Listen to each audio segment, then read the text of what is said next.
Thanks for watching Four Color Commentary. I'm Mark Allen. Yes, I am still alive. Some may have wondered. It's been a while since I made a video because I haven't been picking up many comics. You know, sometimes life gets in the way. One of the things, and I shouldn't say gets in the way, life is so awesome sometimes. I've got a daughter who just started college this fall semester. She is doing very well, beginning work on her music therapy degree. She's pretty much A's across the board. One B in a class, I believe, but you know, she's A average. So she's very had a couple of challenges, a couple of struggles this semester, but doing really well. And so that and other issues of life, great issues of life, have been taking place, and have had a heartbreaker or two. We've lost a family member and a good friend, but you know, so you know, life goes on, and sometimes everything else, the fun stuff gets put on hold, the hobbies get put on hold so that life can take place. But that's cool. Back now with a few pickups, but also a throwback to something that maybe you either never knew about or forgot about. But I'm going to start with a few pickups that I did have opportunity to go to Oklahoma City this last week, and taking a chaplaincy course, and so got to stop by a couple of different comic book stores in Oklahoma City. One that I didn't get to spend near enough time at. I hope to go back sometime. Not that I make it up to Oklahoma City very often, but hope to go back to Second Chance Books and Comics, where I got a couple of. They were having a 50% off sale on all back issues. Got a couple of comics that I'm very happy to have gotten. They were regular. This was regular $3.99, which at half price meant it was a $2 comic. It was Marvel Premiere number 37, featuring the 3D Man, and very nice and glossy there. Very much worth $2. Worth the money. I'm going to press it for a couple of creases here and there, but just great stuff. Got the introduction of a villain there. Crisis of the Cold Warrior. Pretty sure it's a new villain. Now, he may herald back since the 3D Man was a superhero who supposedly lived in the 1950s. This this character may herald back to Golden Age. I don't know, but anyway, that very happy to have that Jim Craig art in there, which I don't have very many books by Jim Craig, but I always did like his art. I thought it was very suited to superhero comics. Always did a more than adequate job on whatever book he worked on. And then I also got a Monsters on the Prowl number 30. Now these 70s, these Bronze Age reprint horror books from Marvel, which generally reprinted Atlas stories from the Golden Age, I will pick them up pretty much in any condition. I mean, as long as everything's still attached, I'll pick them up because they're just worth the read of the old reprint stories. Now this one is a little faded, a little bit of wear on the cover, but it's Monsters on the Prowl number 30, and it is worth having in my collection just to have those stories. And it does have old reprint material, as you would imagine, by Jack Kirby, Steve Ditko, and let's see, I know Jack Kirby for sure. More Jack Kirby. This may be. It's not an all Jack Kirby book. I always hated when the Golden Age stories did not credit the artists. Okay, so from what I can tell from a cursory glance, the only stories credited are the Jack Kirby stories. Okay, but great stuff. And just to give you a little peek there, give you some. Open up to an ad. Very good. Give you a peek of some old Jack Kirby stories there, reprinted in Monsters on the Prowl number 30. Okay, a little bit more. The Strange Fate of the Statue Maker. You gotta love Kirby stuff, man. All right, so Monsters on the Prowl number 30, Marvel Premiere. That one was basically a $1.50 book. It was $2.99 regular, so half price was $1.50.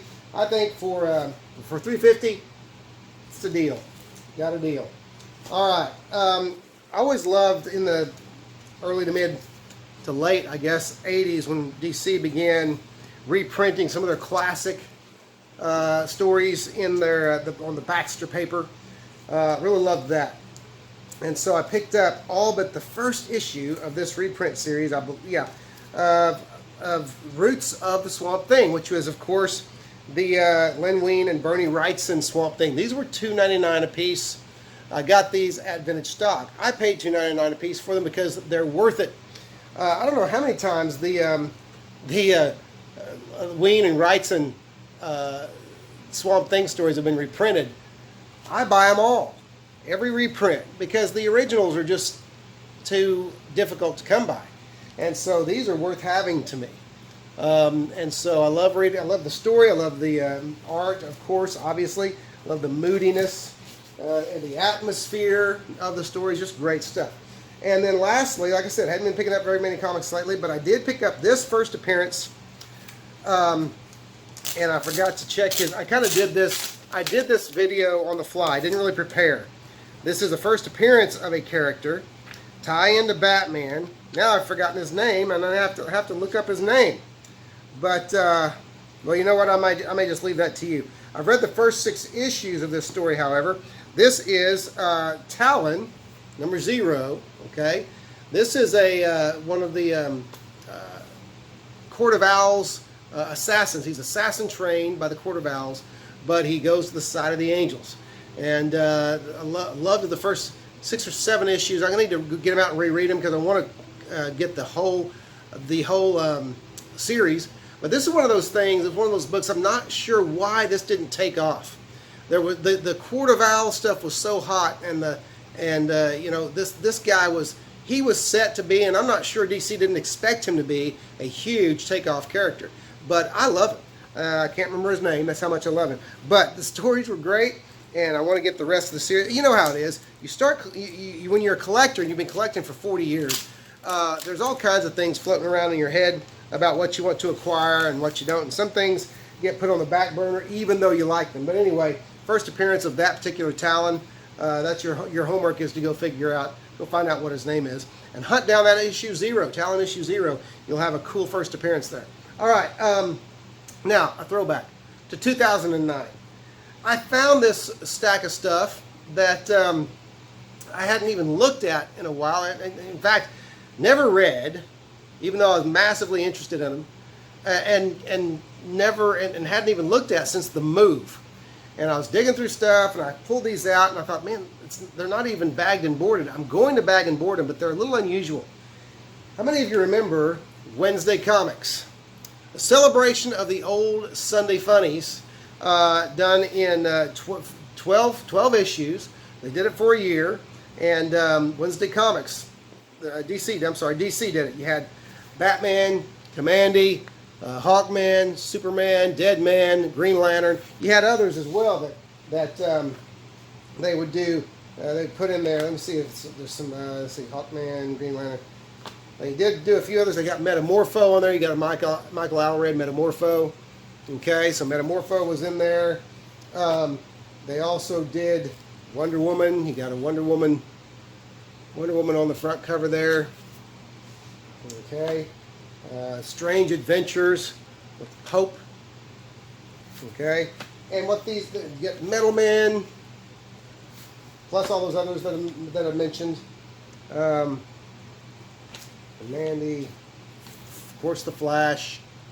Flash is in there. Sergeant Rock. Deadman, Hawkman. So you had several different. Oh, they did get a Supergirl story in there, and so you had several cool properties in there. And what they did was, I'm going to back up a little bit. Wednesday Comics. Here's how you open them up, and boom, you have the front comics page, just like the Sunday Funnies. Again, some of you, 2009, these would be 12 years old. So some of our younger collectors out there might not be aware that these are even out there, because you don't see them in many back issue boxes. Well, around here you don't. But here was you were able to once again enjoy comics in this Sunday Funnies format. Big and bold and bright. Had Teen Titans in there as well. Okay, in this issue. So you had stuff that wasn't necessarily even advertised on the cover. All right. So fun stuff. Fun stuff. And like I said, I found these. I'm like, can't believe these aren't bagged and boarded. So I need to bag and board these. And it's just kind of a neat throwback to the era of the Sunday Funnies, which of course I remember. I know guys like Michael Smith of Night Tiger, he'll remember. You know, some of you other guys will remember. Us old guys, we remember this stuff. And so just wanted to turn you on to those and remind you of those if you'd already seen them before. But just neat stuff, good to have. And I'm going to get those bagged and boarded, and they're going in a box because I want to preserve them.